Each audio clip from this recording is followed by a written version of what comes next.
What's up again, viewers? Brian here at 3TR, and welcome to another episode of People's Questions, episode 32. As you can see, I'm right here back at home, so that means 3TR will be running at full capacity, so I'm sorry it took so long to answer some of your guys' messages and comments you've sent me over the last, I'd say, week, but I explained my technical difficulties problem, but that's no longer an issue. So, let's get right into your questions. I actually got a number of really interesting questions from 3 subscribers of mine, so thanks for sending them in. And I'm going to start off with the one who sent me the most. Media World 01 sent me 4 questions, and the first one he wanted to know was, what is my favorite underrated comic book based film? My personal favorite, I would say underrated, would probably be Daredevil.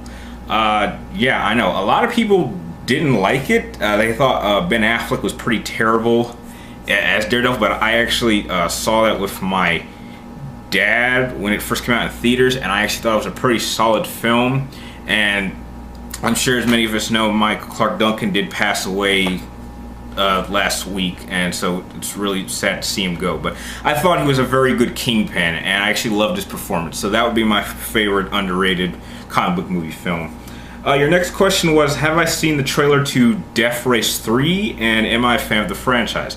No, I have not seen the trailer to Death Race 3. I was not even aware there was a Death Race 3 coming out. And as far as being a fan of the franchise, I liked the first one a lot. I actually did see that one in theaters and enjoy it quite well. I saw the second one, didn't really like it.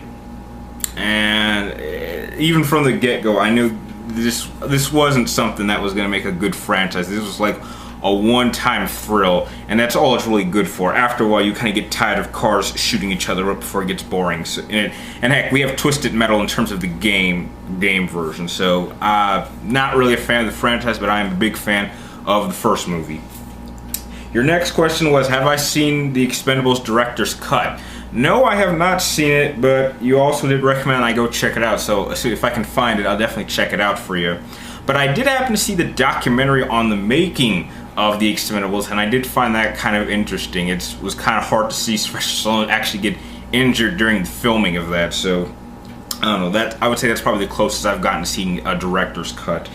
And your last question was my thoughts on Michael Ironside not being in Splinter Cell Blacklist. I'm gonna be quite honest. I have no idea who that is. I've never played any of the Splinter Cell games, and so I really can't answer that because I don't even know who Michael Ironside is. So I'm not sure if I'm even gonna play Splinter Cell Blacklist. I just didn't particularly like that form of stealth, and it just seems like, I don't know, they're trying to make it more action orientated, but it's clearly in its strongest in its stealth element, and I just don't particularly like that version of stealth. I actually would prefer the type of stealth used in like games like, you know, Metal Gear or Assassin's Creed or Deus Ex Human Revolution, stuff like that. That's the kind of stuff I actually do enjoy, personally.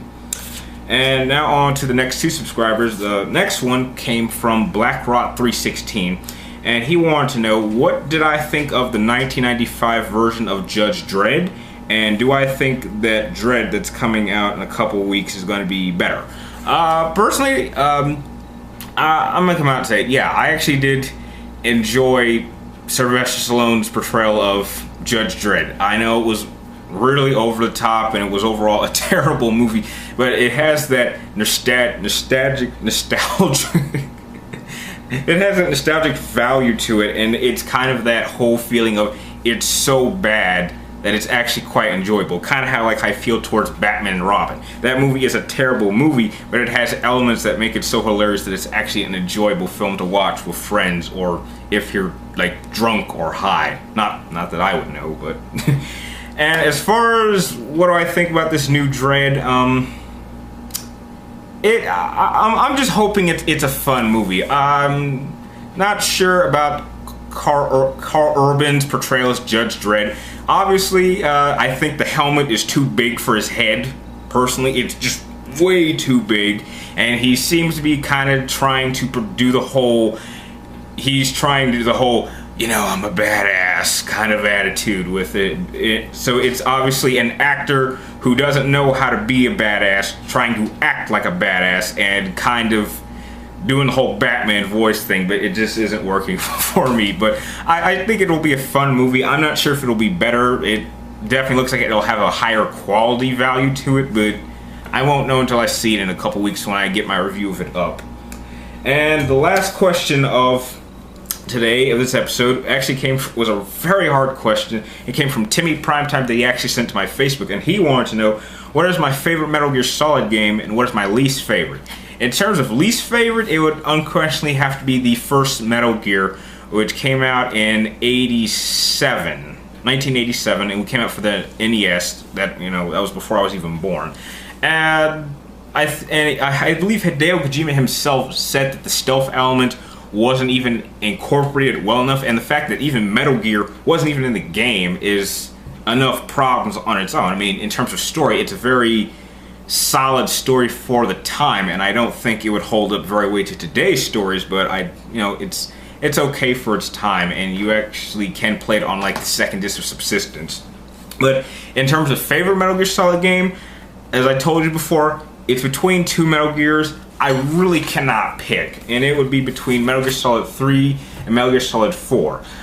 I honestly cannot pick which one is the favorite. This one is very good for Solid Snake because it's the end of the story, and this one is amazing because it's really the beginning of the Metal Gear Solid story, and it does Big Boss so well, and it has my favorite character of all time, the Boss, in it, and she's just such an amazing, diverse, interesting character, and if I'm lucky, maybe they'll make a game around her character during World War II. That would be like my dream Metal Gear Solid game.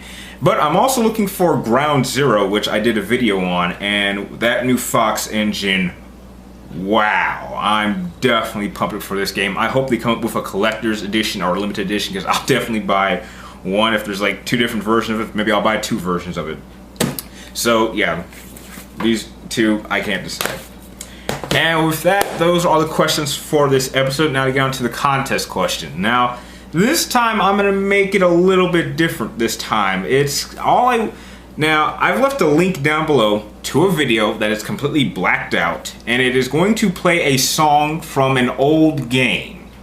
Probably from an older bit era, and all I want you guys to do is simply tell me the name of the game or the system or systems that it was on. The link is down below. You'll see a little thing that says mystery song. You just click on that link, listen to the song, see if you can identify it. If you know the answer, comment it down below in the comments only. Do not send it to my personal PlayStation Network anymore. And if you get the answer right before anyone else, you'll have your choice of a $20 PlayStation Network card or a $20 Xbox Points cards.